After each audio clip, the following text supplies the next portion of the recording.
A Baker from Goa, written by Lucio Rodrigues. Lucio Rodrigues was one of the few outstanding Konkani essayists. His essays in English, as well as those translated from Konkani, were published as of Soil and Soul and Konkani Folktales after his death in 1973. Professor Lucio Rodrigues was exactly the type of teacher students would call with awe and affection for the profound impact he had on their lives. He had an expansive career as a professor of English literature. As prolific essayist, he contributed to various newspapers and magazines such as the Navhind Times, the Times of India, Goa Today, and others too. Now the theme of the lesson. The lesson reflects the strong Portuguese effect on the Goan culture, testifying the fact that the ideologies of the political powers have a strong influence on the lives of common people and also their lifestyles. For instance, bread as a steady food item is a tradition borrowed from the Portuguese, in contrast to chapati or rice as an essential part of a balanced diet in India. Culture of a place is developed as an outcome of the traditions followed by the people. The conventions they adhere to, the religion they follow, their ethnic and morals and philosophy of life that guides them. The author is nostalgic about his childhood days and has strong culture ties with Goa.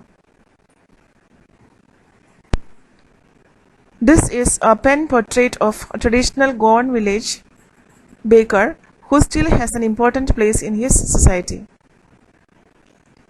Let's read through the paragraphs.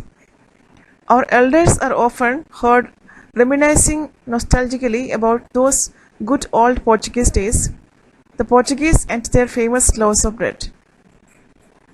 Those eaters of loaves might have vanished, but the makers are still there. We still have amongst us the mixers, the molders, and those who bake the loaves. Those age-old, time-tested furnaces still exist. The fire in the furnaces has not yet been extinguished.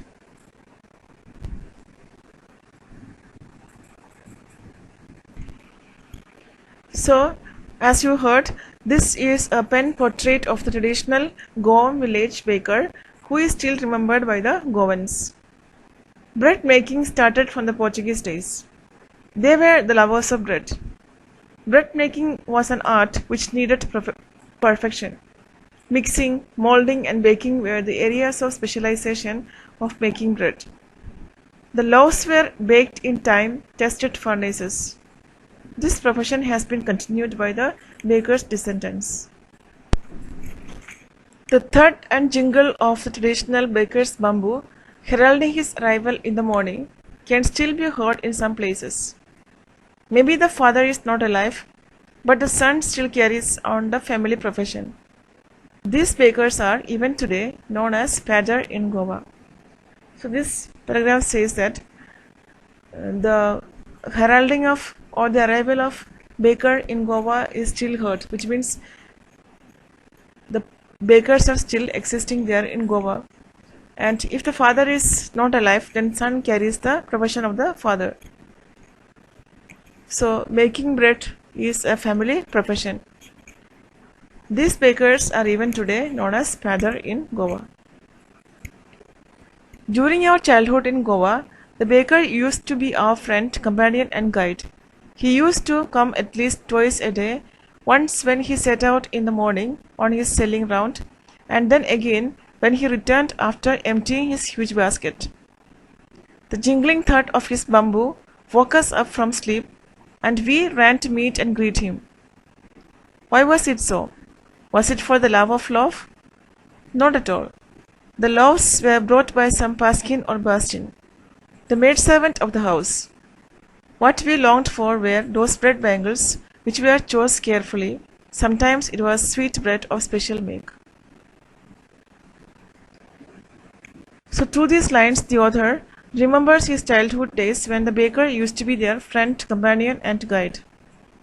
He used to visit twice a day, once in the morning during his selling hours, and then again while returning after selling all his bread. The jingling thud of the bamboo he carried woke them up in the morning, and they ran to meet and greet him. They ran for getting the bread bangles, which were specially made, special made of sweet bread. The baker made his musical entry on the scene with the jang jang sound of his specially made bamboo staff. One hand supported the basket on his head, and the other bent the bamboo on the ground. He would greet the lady of the house with good morning, and then place his basket on the vertical bamboo. We kids would be pushed aside with a mild rebuke, and the loaves would be delivered to the servant. But we would not give up. We would climb a bench or a parapet and peep in the basket somehow. I can still recall the typical fragrance of those loaves. Loaves for the elders and bangles for the children.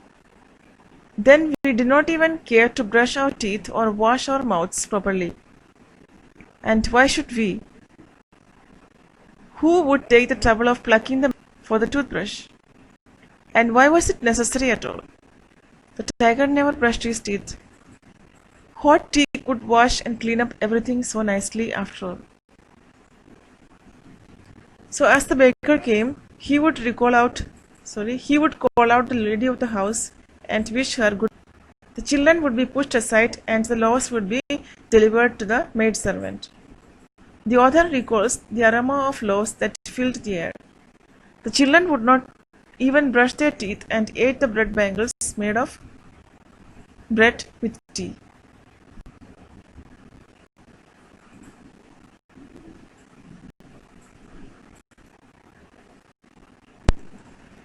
Marriage gifts are meaningless without the sweet bread known as the ball, just as a party or a feast loses its charm without bread. Not enough can be said to show how important a baker can be for a village. The lady of the house must prepare sandwiches on the occasion of her daughter's engagement. Cakes and bolinghas are a must for Christmas as well as other festivals.